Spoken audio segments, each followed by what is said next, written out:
2.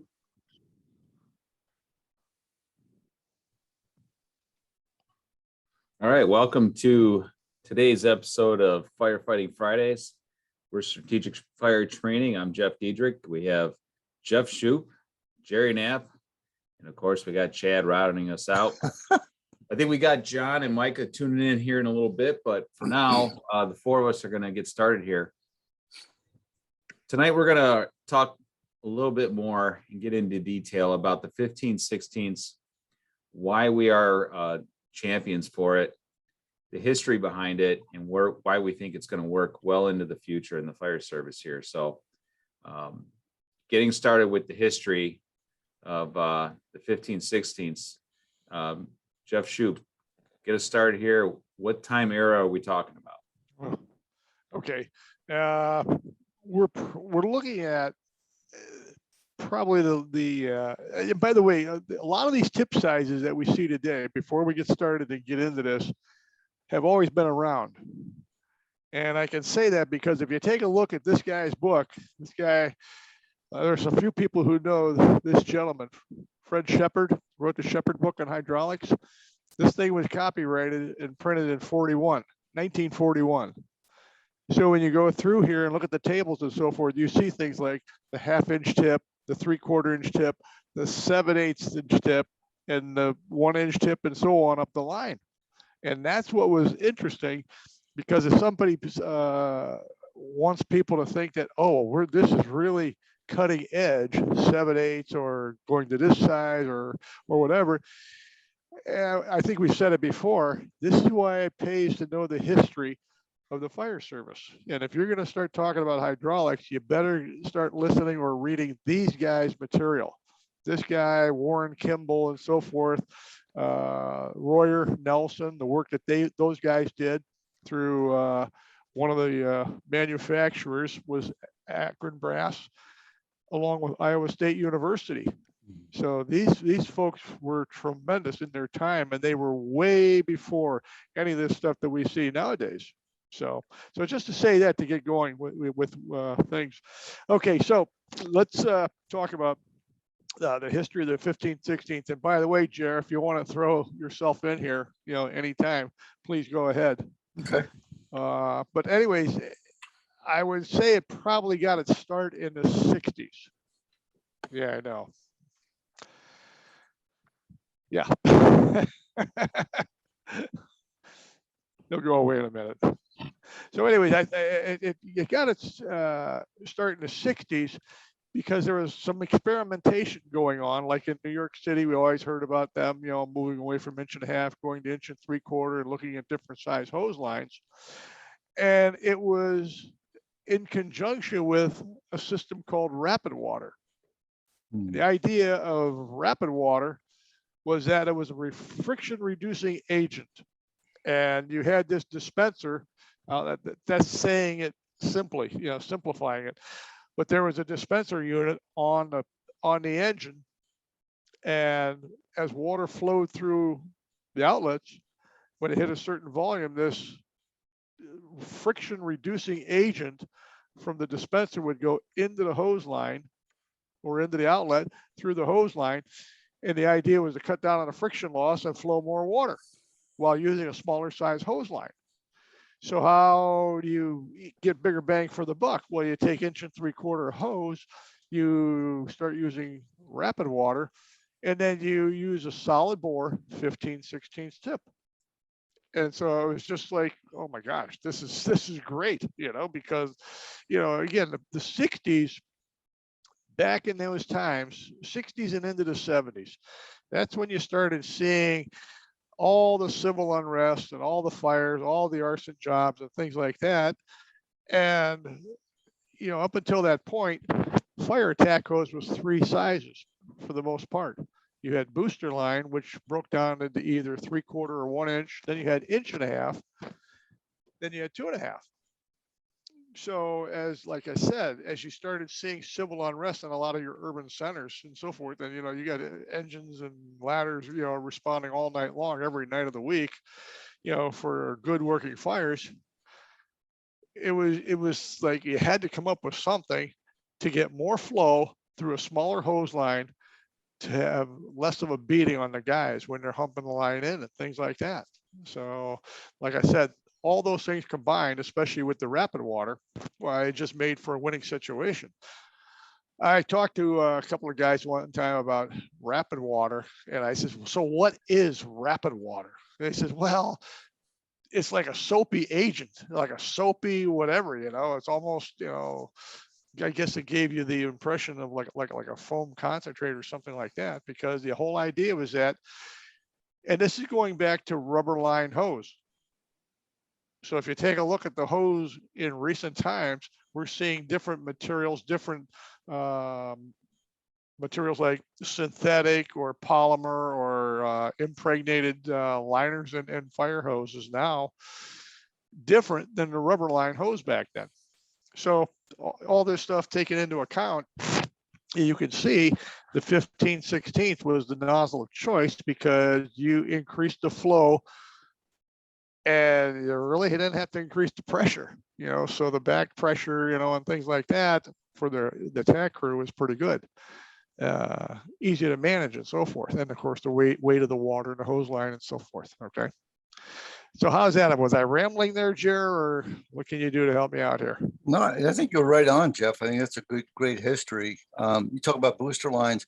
We had high pressure booster lines. They were in the 800 to 1,000 PSI range. They flowed around 30 gallons a minute. And the idea was that they came off faster than a pre-connect did. So one of the first articles I wrote for fire engineering is we did a test. In fact, we used my house where I grew up and pulled the engine up in front, and we pulled the booster line to the front door, and that took a certain amount of time. Then we pulled the engine through inch and a inch. I was going to say inch and 3/4, inch and a half to the front door, and we timed that. And what we found out was if the fire was close to the engine, the booster line clearly beat, you know, the flat laid hose. But if you had to go around any obstructions or go to the back or go upstairs, the booster line was like double the amount of time. So I just thought that was an interesting historical thing that, you know, because what intuitively sounds right may not be. And I think that's kind of the one of the main thoughts of our whole conversation tonight is, well, you know, if it's easier on the guys, that's better. Well, no, you got to size up what kind of fire are you dealing with, and then what kind of water do you want to take with you, you know? Right. It's interesting because things that were developed, I'm talking about firefighting from an engine perspective, the forward lay, you're going to use a 2.5-inch supply line, and you're going to lay out from the hydrant to the fire. And, you know, in some cities, that forward lay could have been pretty darn long. And I know in one particular city, in one old industrialized city here in Northeast Ohio, they had a couple of instances where the last coupling of 2.5 jumped out of the bed and the engine hadn't arrived at the fire building yet. You know? So, but that was the whole idea, was that you had a simple, easy to manage supply line. And then when you got to the fire, like you said, Jer, the booster line was it. If you had a 3-man engine or a 3-member engine company, it was like, well, this is how you justify it. Right into the 80s. Mm-hmm. It was kind of crazy seeing that being done.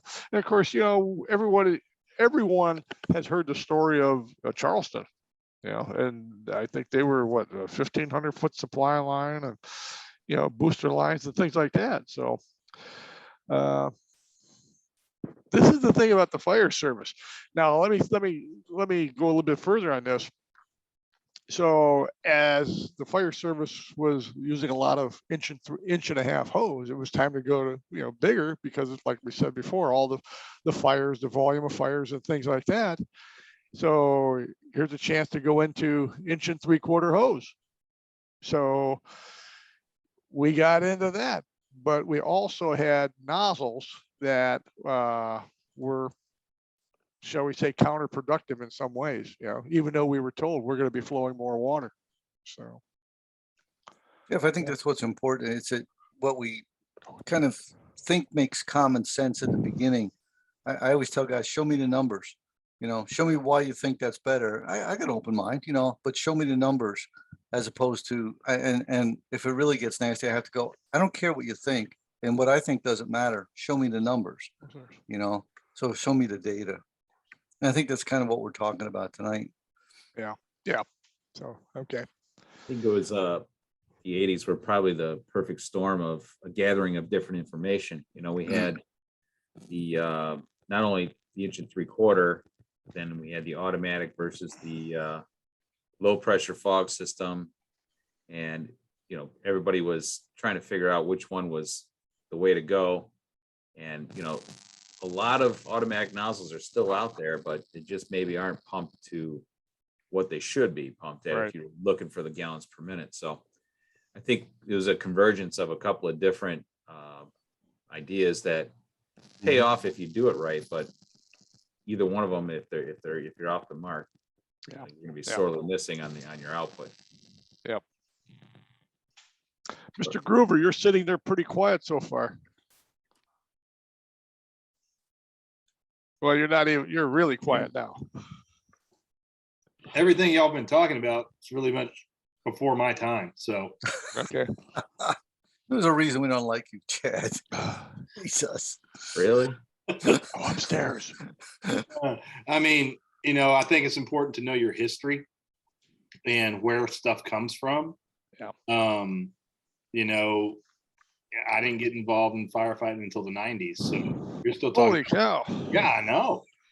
But, you know, it's still, you can learn so much from the history, you know, and even, you know, listening to you, even though I've heard you say it before, you know, where did the 15/16s come from? Why do we use it? And why are some people so opposed to it? I don't get it, but I think sometimes some people are into gimmicks. We've mentioned this before, being into gimmicks. And this sounds pretty cool, you know. Oh yeah, we don't need that much water, and that's a bunch of bullshit right there. You know, anybody who's saying, well, let's take less water in, that's irresponsible and reckless as far as I'm concerned. Because unless you've been laying on that gurney, and I've said this before too, unless you've been laying on that gurney smelling like a hickory barbecue, you know, then you'll have something to say that, you know, no, you take as much water into battle with you as you can. All right. Because you never know when your situation is going to turn really violent. So, Yeah, I mean, us with the in the traditional camp with the smoothbore nozzles, our argument is based on the gallons per minute, and we're not putting a muffler on a hot rod, right? You got that 1 3/4 that's capable of 200 gallons a minute easy, but why would you put the muffler on it and with either an automatic nozzle that's not pumped correctly or a smaller tip size? Just doesn't make sense. I'll go ahead and say it. And I mean, I don't get it. And I'll tell you from my personal experience, the first smoothbore I used on my engine was a 7/8 because I figured it was better than no smoothbore. But we sit here and we travel the country, we go to all these conferences, and we hear everybody say, water always wins. Take as much water with you as you can possibly take. Then why the hell are we choking it down and only doing a 7/8 tip? I mean, I don't want to be the hypocrite and I don't want to be the a-hole in the room, but I mean, are we saying something that we truly don't believe? I mean, if you say take as much water, I'm taking as much water as humanly possible, and I'm not going to choke it down at all. So, I mean, you're carrying it in anyways. yeah, it's there anyway. You might as well use it. I mean, right. And if you don't need it, you can always shut it off. But you can't make more. You can't pull that bail back any further and get more. no. And so, I mean, in my department's experience, you know, yeah, I started out with the 7/8 and then I started running with you guys, and I'm like, well, it really doesn't feel that much difference. And it's not that bad. And we get quite a bit more water from it. I mean, you get like what, 25 extra gallons if you pump it right. So I don't see what the argument is, and I don't know why there's such a divide over 7/8 and 15/16. I don't see where the rub comes. Yeah, I don't either. And I think it was Bob Pressler. If I have it right, he had a great quote. He's like the nozzle reaction force of a 50 psi 7/8 versus a 50 psi 15/16 is about 9 pounds. So about the weight of a gallon of milk is the difference in reaction force. And if you can't carry a gallon of milk, man, you need to train harder. So, You know, what else I think is important is that we teach when we go around the country, like Chad said, is it's okay to shut the nozzle down and advance, you know. So if the nozzle, you know, and one of the big arguments for the 7/8 is less nozzle reaction, it feels better. Well, if you use the right nozzle mechanics and, you know, you're doing the rest of your advance properly and reading the conditions inside and flowing the water the right way, knock the fire down, you know, gate down, move up, and then open up again. You know, I think you got to look at the whole picture, and you know, I think it makes sense if you kind of open your focus a little bit. all right, John Mateers join us. Hey, John, Hey guys, how are you? welcome back. How you? Jeff, let's get back into the nozzles and where confusion and where obstructions can occur. So let's talk about the hardware, if you don't mind. Got some right here. In my kitchen, I've got nozzles. Can you adjust your mic there, bud? There you go. You guys, you expect a lot from me. Okay. I think everyone wants to hear you, Shupe. Oh, okay.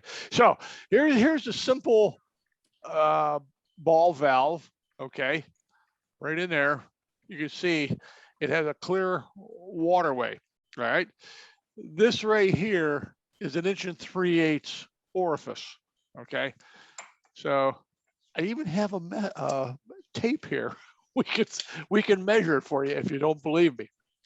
But whether it's an 1 3/4, 1.5 2.5 inch nozzle, this is a ball valve that you get with this size waterway. Now, a lot of departments, they'll specify something like this, where they put like a different size slug for solid bore, so they can run a combination of a solid bore or a fog nozzle. And of course, this is a low pressure fog nozzle. This is one of the new trends, by the way. And I think we, in our voice out there, you know, I think this is one of the things that I think we've done good talking to people about this. You know, now you see it happening. And I'm not taking all the credit for it, but I'm going to take some credit for us going out there, because we have showed a lot of departments this setup right here. John can tell you, we've got this back home. So for years, this has been out there. 50 PSI fog nozzle, 50 PSI solid bore slug, 15/16. So getting back to the hardware, here we have the nozzle with the bail with an integrated solid tip and a break apart fog nozzle. Here's the ball valve right here with a 15/16. When you take a look at it, you know, you can see right through there, right? Okay. Now, here's the interesting thing. We're talking the same size ball valve. The difference between the 7/8, and here's a 7/8, and here's a 15/16, 1/16 of an inch right there. Look at that. If I was to scrape all the identity off both of these nozzles, I'll bet you'd be hard pressed to tell which size is which just by looking at them. So when I hear this stuff that, oh, we need the 7/8 because of the reaction force, Jeff's talking about what Pressler said. And that's, that to me sends a bad thing out there about the American Fire Service. You know, like I said, it comes down to experience. It comes down to training. It comes down to physical capabilities. If you're telling me you can't hold this 15/16 tip comfortably after being taught, a couple of things are happening that's wrong. You're hiring the wrong people for the job. Number two, your bosses aren't capable of training their people in their company, especially when we hear that the general fire service in the United States is running with 3 people on an apparatus. You better teach your people how to operate a nozzle and flow it properly. And again, get it in your mindset. You guys were just hit at, Jerry, I think you were talking about the mindset just a couple of minutes ago about going after the fire aggressively. None of this standing back and taking it easy or something like that, or hitting it, like you were talking about how we tell people, if you got to shut it down to move it, well, then do so, but at least hit the fire as hard as you can from one location with as much as you got. And yet so many times we see people haven't been trained properly, and we are told the story by many people as we travel. No, nobody ever showed us how to hold the nozzle. Nobody showed us how to support each other on the hose line or anything like that. And I'm thinking, where in the hell are we going with the American Fire Service? Here's another thing that we brought up. Oh God, I think it was right around the time of FDIC this year. John and I were talking about the average fire academy class is anywhere from 16 to 22 weeks now. And the books that the students generally study out of are from anywhere from 1,100 to 1,700 pages. And a couple of times back at that time at FDIC and other places we were at, talking to people about that, and they're saying, well, yeah, we had this long training class. We had this big book that we had to be responsible for all the material. And we only spent like 3 days on fire attack. 3 days, because we're putting all this other garbage into these new people's heads. No wonder they get out and get on their company and like they don't know what to do. We're Pass the test.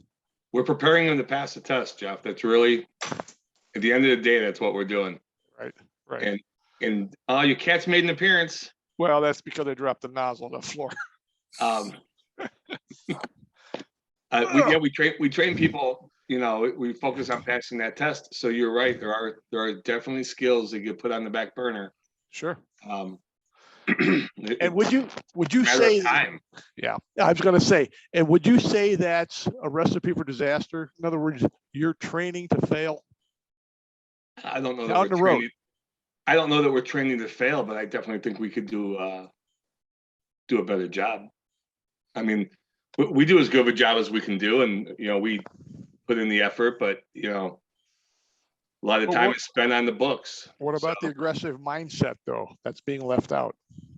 I can only speak for my academy, and I'll say we're definitely teaching that. We're definitely not taking a different approach, hitting it hard from the yard or anything like that. We're definitely teaching aggressive interior firefighting. I know you said it, and I've heard it 1,000 times. More lives and property have been saved by the proper placement of a hose line than anything we do in the fire service. Yeah. I preach that to these guys, and that the better they do with that, the better we're all gonna look, and the better results we're gonna have on a fire scene. I think that's like number 23. Is it 23? I think it's 23. And real quick, just going back to that 7/8 nozzle, I think I've had an up close view of that before, haven't I? Yeah, very close. Up Very front. close. Up front and personal. Like it was right here or something. Hey, Shupe, you were talking about scraping the identification off of that. I just mentioned, that we were a 7/8 before we went to the 15th, 16th. It was the only smooth bore I could talk everybody into getting. And so when I get on the engine every morning, I'd swap the tips and I'd put a 15th, 16th on when I was riding the engine. And we have these really nice flow meters that are dialed in, and they'll show you how much you're flowing. And to show that nobody would know the difference, the only person that recognized we were using a different tip would be the driver or the engineer that was pumping it. And he'd come up and he'd go, "Hey, LT, I think our flow meter's out of whack." And I go, "Oh, really? Why?" And he'd go, "Man, it's getting like, it's reading like 185, 190. And it's not, that's a little bit too much." And I'd look at the 3-seat and I'd go, "Hey, was that hard for you to hold?" And he'd go, "No, I didn't, it was fine." "Oh, okay, it must be out of calibration. I'll recalibrate it next shift. Don't worry about it." And I never told him. So yeah. So how about that? Yeah. All right, Jared, what do you got? Well, I just taken in this whole conversation. I think it's really good. I think one of the things too is you got to look at what kind of fires you're going to. I mean, look, I'm a 15/16 guy, I got it, but if you're only going to small 1 and 2 room fires, and that's kind of the extent of your fire duty, maybe you don't need a 15/16, but when are you gonna run, when you, at some point, you're gonna run up against a bigger fire and you're gonna go, geez, I wish I had more water, and it's not gonna be there. So I think you really got to look at, again, bigger picture, what kind of fires am I going to? And what do I want to do with those fires? What about looking at the potential of your community, the kind of fires you can have? Yeah, absolutely. Yeah. Jerry, how do you make a 15/16 flow 90 gallons a minute? Shut it off in 30 seconds. Wouldn't that be the same for those smaller fires? They just don't take as long? Yeah, exactly. And we gotta credit Chris Flatley for that. I stole that from him, and It's a good line either way. yeah, that was a pretty good line for a truck guy. He was out of the truck in New York City, and yeah, we call him Toph. Toph did really well, and he went on to be in the counterterrorism center in FDNY. In fact, he was the co-author of my house fire book. So shout out to Chris Flatley there. Yep. Very good. Good fireman, man. Good fireman. Let me, yeah, I'm not trying to run over you, Jer. Let's go back, if you guys are okay with it, taking a look at how the fire service went from 1.5 to 1 3/4. What were some of the trade-offs going bigger? It's like the weight of the water, 1.5 versus 1 3/4. It's just a couple of pounds difference. Yeah, when you figure the volume of an 1.5 hose, 50 feet long, okay, D times D, so 1.5 times 1.5, 2 1/4 times 0.7854 times 600, the number 50 feet, number of inches in 50 feet. That'll give you the volume of that cylinder. Well, there's 231 cubic inches in a gallon of water. Go figure it out, divide it up, and you'll find out there's only a few pounds difference. I mean a couple of pounds difference between 1.5, 1 3/4. So nobody can complain about going to 1 3/4. All right. Years and years ago, and when I was just a little seedling in a job, I remember we were given the formulas for 1.5 hose, friction loss formulas.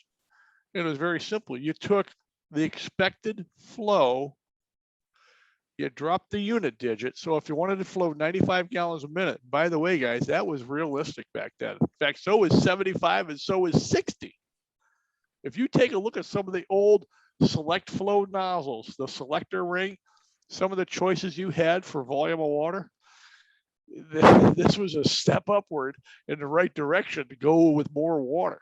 And I'll get into that why in a couple of minutes here. So anyways, going back to this 1.5 friction loss calculation form, this is for street hydraulics, by the way. This isn't for your promotional exams. Let's say 95 gallons a minute. So you struck the 5, squared the remainder. 9 times 9 is 81. I know everybody's going to say, oh yeah, well, look, we're going to go with 80 because firefighting is like playing with hand grenades. We're getting in the area, okay? And then you divide it by 3. And that would give you your friction loss per 100 feet to flow 95 gallons a minute. That's what it was back then. It was all predicated on rubber line hose. And that was per 50-foot section? No, that was 100 feet. Oh, for 100 feet, okay. Yeah, for 100 feet. So what I did some mathematics, just to work it out for the guys, you guys in the audience. If you're flowing 60 gallons a minute, again, strike the unit digit, square the 6 times 6 is 36, divided by 3. It was 12 pounds friction loss per 100 feet of 1.5 hose to flow 60 gallons a minute. Jesus, Christopher, that's just a little bit more than a 1-inch booster line would flow. And how crazy were we that we fought a lot of fires with 1.5 hose, okay? So as we started realizing, I remember the old guys. By the way, I got to tell you, I had breakfast this morning with some old people, from the 70s. One guy came into town, and we were laughing at this stuff and so forth. Back then, And we were talking about one of the old lieutenants that we had who died from pancreatic cancer. And one of the guys, Jimmy, he says when he went to see Mike, Mike was one of those old lieutenants who took care of the guys. He really, really had the guys at heart, but he was a tough smoke eater. And you go, no mask, no gloves, you know, I was like, holy cow, how does he do it? You know, and well, anyways, Jimmy told me, he says when he went to see him, when he was going downhill with his cancer, he said, you make sure you and everybody wears their mask. You know, he was saying, he's laying there in the couch at his house, you know, all up in a fetal position. He says his wrists were probably that big around. You know, it was just like, this isn't the guy who was our boss, you know?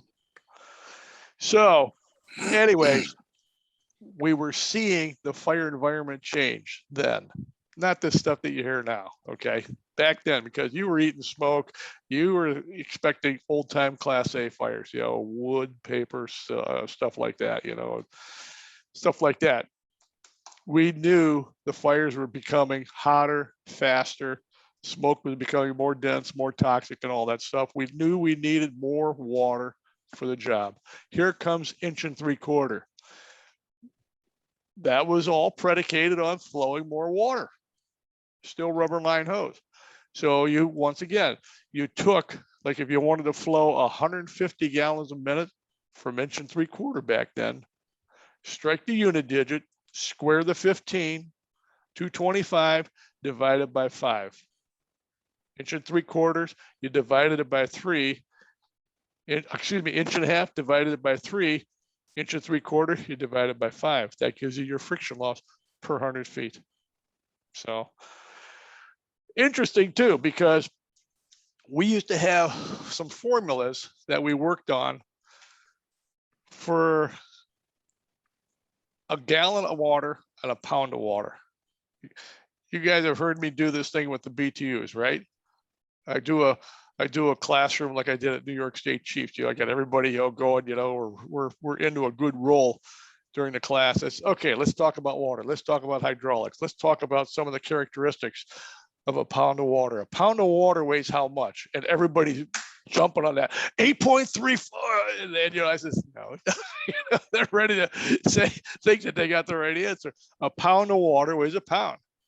What's the extinguishing capabilities of a pound of water? And what is a BTU?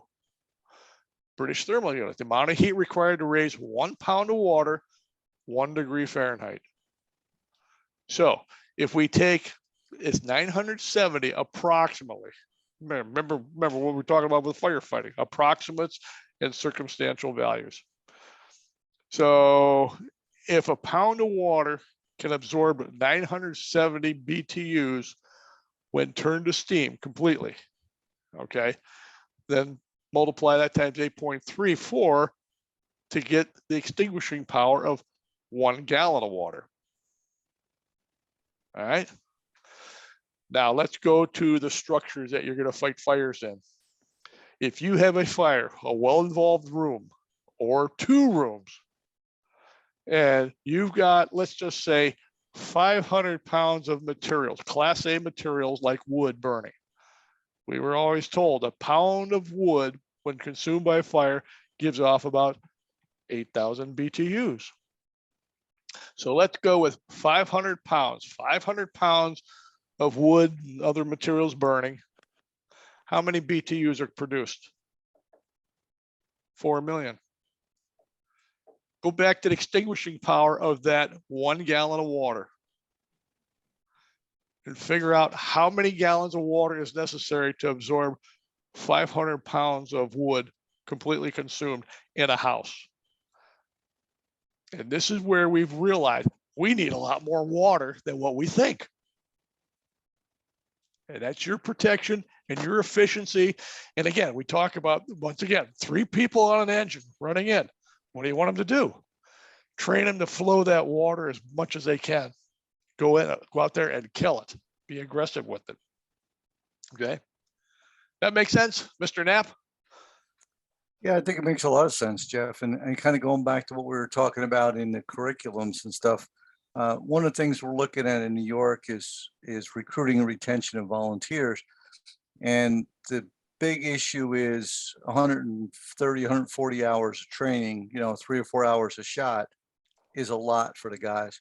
So kind of going back to what everybody was saying, in the NFPA curriculum, you got to have hazmat. We have 16 hours of hazmat, which is, look, it's really good. You have to have first aid, CPR. I got it. That's really good too. But we need firefighters first. Like in my community, my county's got a hazmat team. We have paramedics in every town. We have ambulances. We don't need that fire guy to try to be a half-assed hazmat guy and a half-assed, first aider.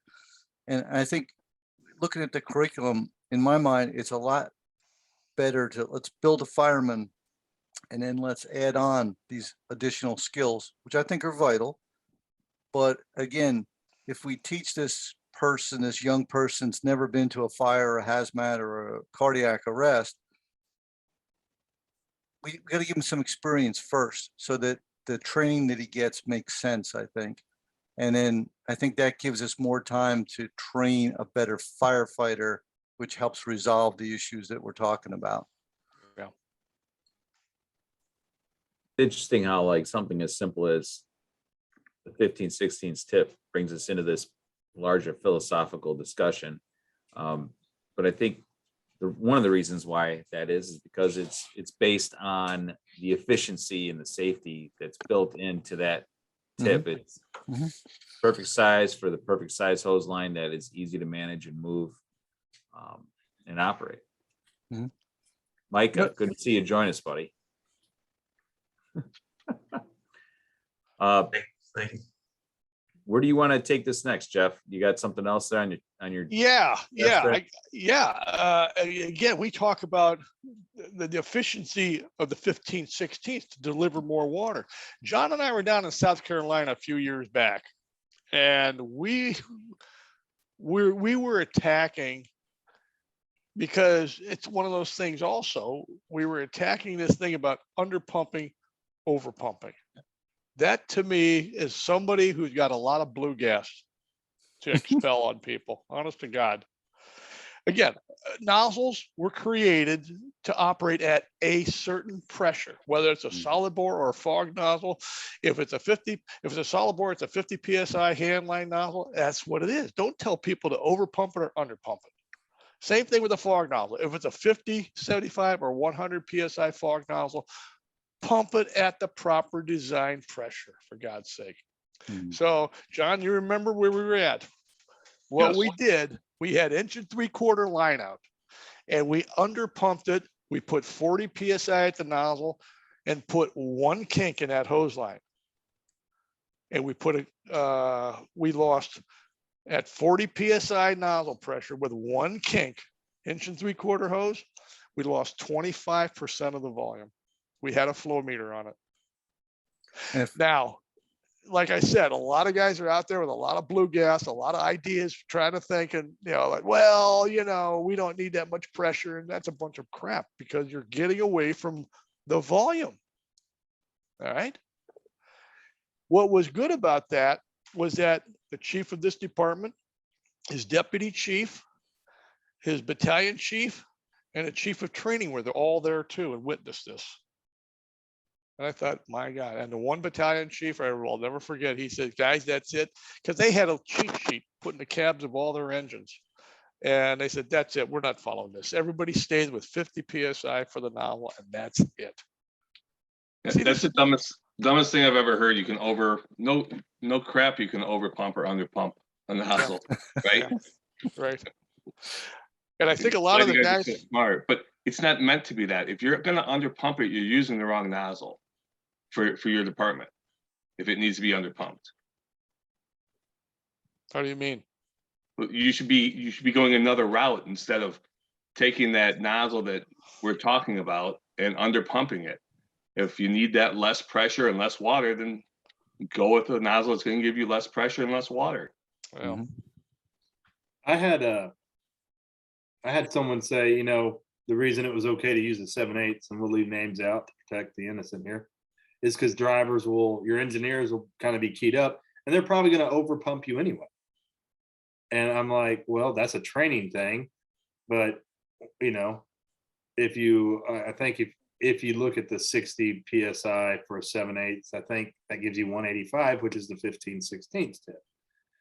But if my driver is going to over pump me, I'd rather him over pump me with a 15/16, and it's going to, I mean, when you get into arguments with these people, they don't actually listen to themselves talk. It's like, you understand what you're saying, right? You're going to use the smaller nozzle because it's going to be over pumped. Why don't you just train to pump it the right pressure and get the right nozzle?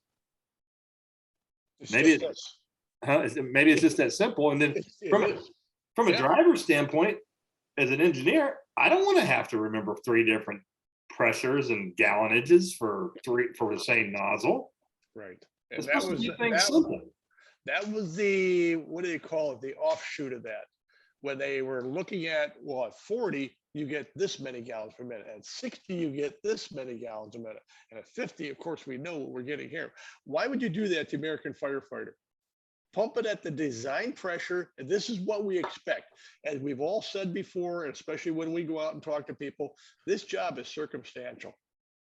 Depending on the kind of hose you got, the kind of situation you have, the pump pressures, again, nothing is going to be actual or right on the money and so forth.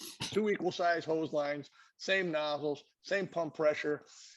This hose line's made of rubber. This one's got a polymer tube lining. Guess what's going to happen? You see, stuff like that. So, okay, very good. And what makes me nervous is the opposite. The engineer under pumping it. So with people that are flowing the 7/8 or a fog nozzle, whatever your attack package is, they argue for the lower volume, and then they forget that the engineer may under pump them, or God forbid there's kinks on the fireground.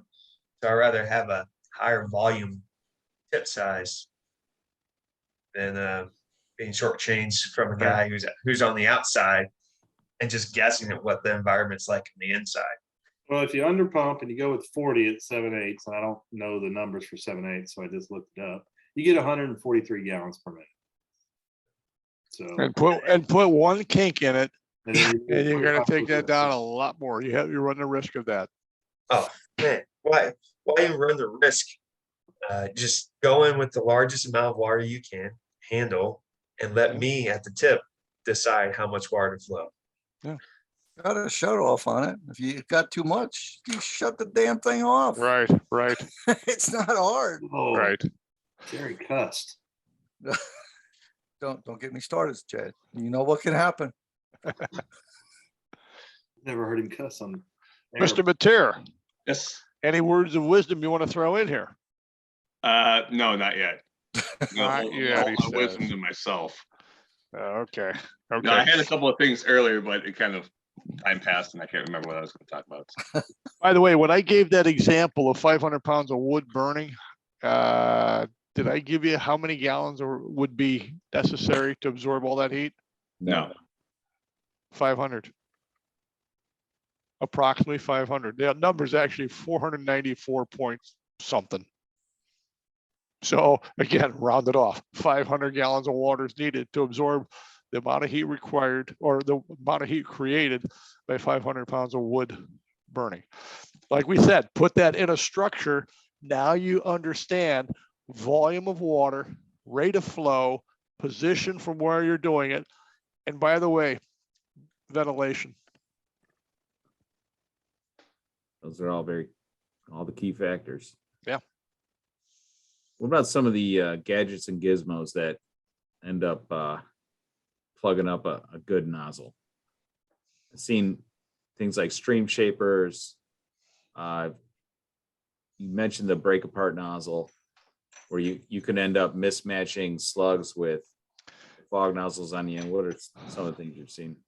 Okay, so here's one stream shaper right here. Okay. Here's another one. It's a narrow profile. So, all right. So again, if you have a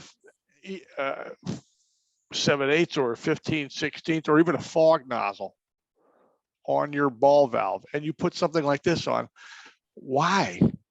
Did a salesman come into your department and say, you need these for your department? You need these for your hand lines?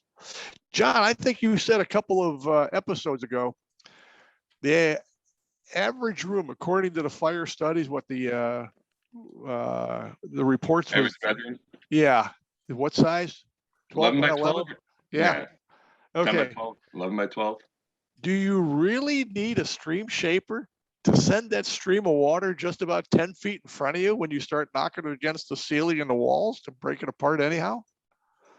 That doesn't make any sense, but the salesmen love sales like this because these are easy. All right. You sell But them right that's- along with your pistol grip, Shupe. Oh, that's another one. Yeah. Comes as a package. I didn't want to say anything, but one of those nozzles he was showing, he hadn't hacksawed his pistol grip off yet.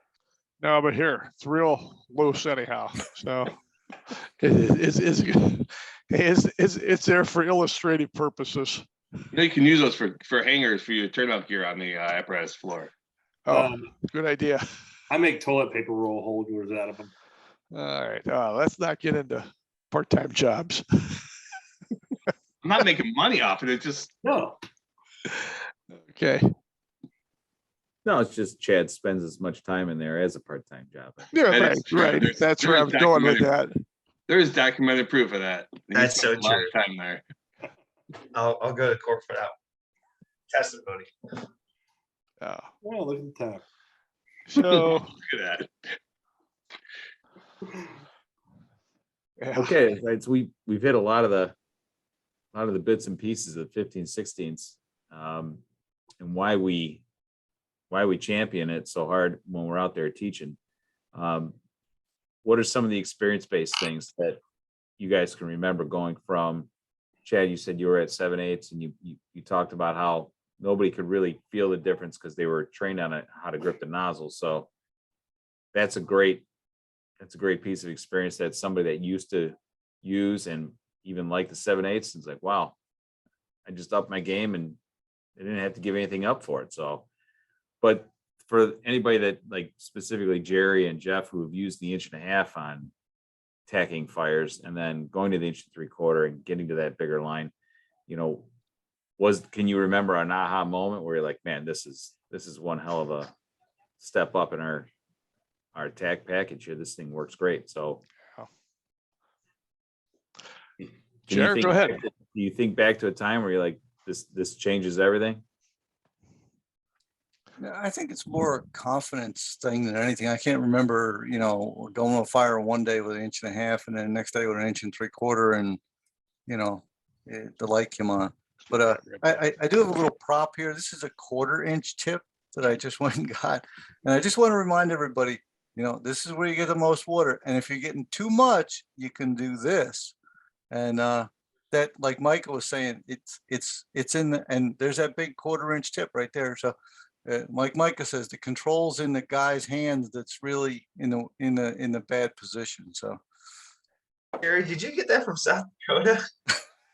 At the booth? No. Did you get no, I don't know where a friend of mine gave it to me. It's been on my desk for a while. So, but a shout out to the South Dakota guys. We were in Fort Pierre, South Dakota, about 2 months ago now, and had a great time there and enjoyed flowing water with them. Like the ice cream better. I did. I'm an ice cream addict. So I have one more thought. I think, we're focusing on the nozzle today, and that's good, and we need to discuss all these things. But again, bigger picture. I have a building in my district requires a fire flow of about 5,000 GPMs. That's just for one floor of the building, right? If it's going. So, we talk about delivering water. We need to think about getting water too. So the 2 fire hydrants that are in an area will totally give us 1,700 GPMs, which is about less than half of what we need if that floor is fully involved in fire. It's old heavy mill timber building. So again, taking it one step bigger, we talked to the water company, and the water company said, "Yep, that we'll give you water that flow for about 2 hours because our tank will run dry." So we can argue about whatever tip you got, but if your hydrants and your pumpers and you're not delivering, I'd encourage guys to Yeah, that's good. We'll discuss the nozzle, but let's look at the fire attack system and let's look at your water system as well. Because that's really what's gonna make or break the day when it hits the fan, you know, so When what hits the fan? stuff. I You're didn't not want gonna to give him a swear twice. Stuff. see, I didn't want Chad counseling me for swearing. He's a captain now, so, you know, I'm sure he was gonna counsel me and, you know. Wow. Oh, man. Boom. Poor Chad. I So, love it. You do bring up a point for me though, Jerry. When we're out there and we're teaching and we're running to different people around the country, we've heard the argument or the saying, not really the argument, but we need to be careful and save the water. You know, we need to be careful how much water we use and kind of look at them like, well, you brought water to put on the fire, you should put it on there as fast as you can to put it out. right. So it's like, it's an age old argument, you know, that we only have so much water. Well, what you do have, you got to put it on there as fast as you can. I guess that's the other half of the statement that a lot of folks just haven't ingrained yet. Doesn't that fall under the firefighting is also local? You have to know what your resources are. Oh, yeah, yeah. And again, the training of pump operators, and you guys mentioned that earlier in this broadcast. We ran into a situation, we were in another part of the country and they were operating big tankers. And we had, the fires going on in the burn building. I think we had fire on 2 floors. So we committed the first line in to go after the fire on the first floor, had a second line stretched. And as the second line is getting called for getting filled with water or charging, the pump operator turns the water off to the first line. And I came apart on that one. You? Now, Hard to believe, I know. But I mean, can you believe that? This guy, and he had been an older member of this department. So you guys are talking about conserving water. And while they have this 3,000 plus gallon tanker on tandem axles, and they've got 2 hose lines going in, and this guy's thinking, well, I'm going to take the water from this line and put it into the second line without any command, without any notification, without anything happening. You don't do that to firefighters. Not if you like them. That once again, that's one of those things that was, I don't know even how it got into this department, but that's irresponsible and that's going to get somebody hurt or worse. So these are the things about the mindset, the mentality, the philosophies or whatever that you come across and you try to correct them. So it's just like, I hate to bring up truck work, but when you throw a ladder up the building, you leave it there. Because I remember one night we were coming out of a second floor, the fire was overpowering our line. And I told these 2 guys, I said, get back to the ladder, get out, of the window. And they said, one guy goes over there and the ladder's gone. I'm thinking, oh God, one of those. hang like a monkey out the window. So I know we've mentioned it on other podcasts we've done here, but Diederich, you were talking about that too. A couple of things. Talking about the aggressive firefighting. We hear it everywhere we go. How much water they can get to a fire, but no one ever talks about how much water they can put on the fire. And it goes back to the aggressive firefighting we were talking about earlier. Everyone's worried about getting water there, but no one's thinking about how to put the fire out, which is why they're really there. all right. A lot of things we see is we train guys to use 1 3/4. So you go to a kind of a defensive fire and there's 8 1 3/4 going, So John, going back to what you said, maybe would have been better starting off. Maybe the 1 3/4 is not doing it today. Let's get the bigger one and whack this thing now. So, it's circumstantial, like Jeff says, you got to be thinking. If you ain't thinking, man, forget it. The old progressive fire department, right, Jeff? The booster Oh, yeah. line, then the 1.5 and then the 2.5, all in the same door. in the deck gun. Yep. Oh yeah. All right, good, man. I've really enjoyed the conversation here. Jeff, if you don't have it, if you have another point, let's make it. We gotta be pushing an hour here. I don't know. I think we've covered quite a bit. I mean, we want people to know that, you know, our philosophy is take as much water into a fire with you as you can, whatever hose line it is. But now we're talking 15/16. And that's what, if you're gonna have an 1 3/4 line going into a structure, you take 15/16 with you. Now here, let me throw something else too. Okay. So you talk about target flow. So if it's an 1 3/4 line going into a building, it should flow no less than 150 gallons a minute. You're pulling a 2.5 for a structure fire. It should flow no less than 250 gallons a minute. All right. When people hear that, I don't know if it's part of our society is that we're dumbed down to think of the minimums as the norms. You know where I'm going with this? Well, no, you are looking at the absolute bottom here. Always do more. And you can do it. It doesn't take a lot. I won't go with that one any further, but the thing is, all you got to do is put a 15/16 on the end of an 1 3/4, pump it at the right pressure. Teach your people proper nozzle mechanics. Teach your pump operators to pump them at the right pressure. Have your hose line management, you know, in place. So you keep that nozzle and that hose line straight behind that nozzle, man. So that guy can hold it properly. And as you guys mentioned earlier, if we're going on fire attack and we're in that hallway and there's the fire, hit it hard from one location, knock the hell out of it from there, bail it down, or if you got it, then shut it down, move in a couple of feet or whatever you can move in, continue the attack until it's killed. Simple steps. So I don't know. I think that kind of covers it. Yeah. Chair, help me out. Just last thought I have is we've talked a lot of theory and this is what I think and this is what you think. Get a flow meter out, make sure your fire attack system from the intake side of your pumper to the discharge side of your nozzle is flowing what you think. I can't tell you how many times we've tested rigs and they're not, guys aren't flowing near what they think. So we've talked theory, measure it, measure your rigs, measure the friction loss in your hose, the flow you're getting. And I don't care what flow you set, but you need to be able to replicate that at every fire. Show me the numbers. Yep. Show me the money. Right. John? Jerry kind of stole my thunder there about doing that.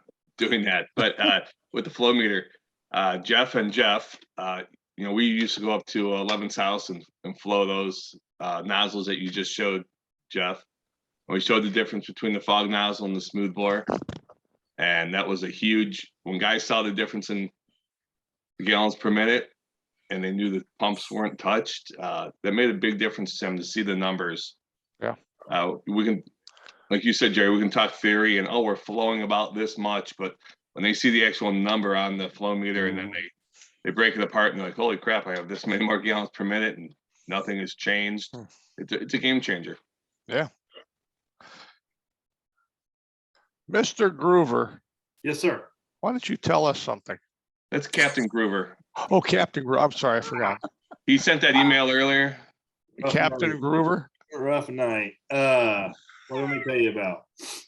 Look, you know, once I met y'all guys, We're going back to that. had my eyes opened. You know what? I'll go where Jeff didn't want to go. It's not hard to do this. It doesn't take a lot of practice to get good at this stuff. And, you know, keep it simple. And, you know, if you get on the internet and you go to dear God, if you go to Facebook for firefighting, there's a lot of stuff out there that'll blow your mind. And you're like, Oh, yeah. Take the noise out, keep it simple, train with your guys, you know, make a fire attack. It's not hard. It's actually kind of fun. Oh, it is fun. Well, Mr. Hydeman, He you looks late. anxious to talk. He is, and we should give him that opportunity. Why don't you go ahead? Chief Hydeman, please speak. Start talking, Chief Hydeman. The captain was bad. Oh, boy. No. Fill in, Chief Hydeman. acting like I don't know what I'm doing. I think it just, from my experience and piggyback on what everybody has said, for the people who are listening, who are at their departments in that renaissance stage of we want to change our attack package, don't be afraid to pick up the 15, 16s. It's so simple, and I'm a testimony to it with our group from our formal department and now to the department I'm with. You just got to get out there and play with it, and then show the guys and gals the simplicity behind it, and they'll believe it, and they'll put hands on the tools, and they'll just walk away going, why didn't we do this 50 years ago? So I just encourage everyone who's out there on the ledge to partake, and just don't be sold a bag of goods from a salesman or someone who doesn't really care if you go home with a burn injury or not. Take as much water as you can. Jeff? In closing, I would say, along with it doesn't take much to be good. I would also say that if you shoot for perfect and you miss by a little, it's still pretty damn good. So approximate pump pressures, getting that approximate 50 PSI at the tip with the 15, 16, you just can't lose. So it's part of the reason why it works so well with that 1 3/4 line. And a well-trained nozzle mechanic operator. I mean, it's a win-win-win. So with that, I think we've put this one to bed nicely, guys. I think that we made our voices heard on the 15, 16s on this show. So I want to thank everybody for tuning in and listening to us for this long. I think we've all made a lot of great points. Jeff, thanks for bringing all the history, and Jerry as well, and rounding out the experience with everybody. It's all good stuff. So I'm going to close it out, and I'm going to boot it to you, Jeff, to say good night. Good night. Good night, everyone. Thanks, everybody. Take care. Wait, is this like Thanks, Captain laughing? Gruver. No.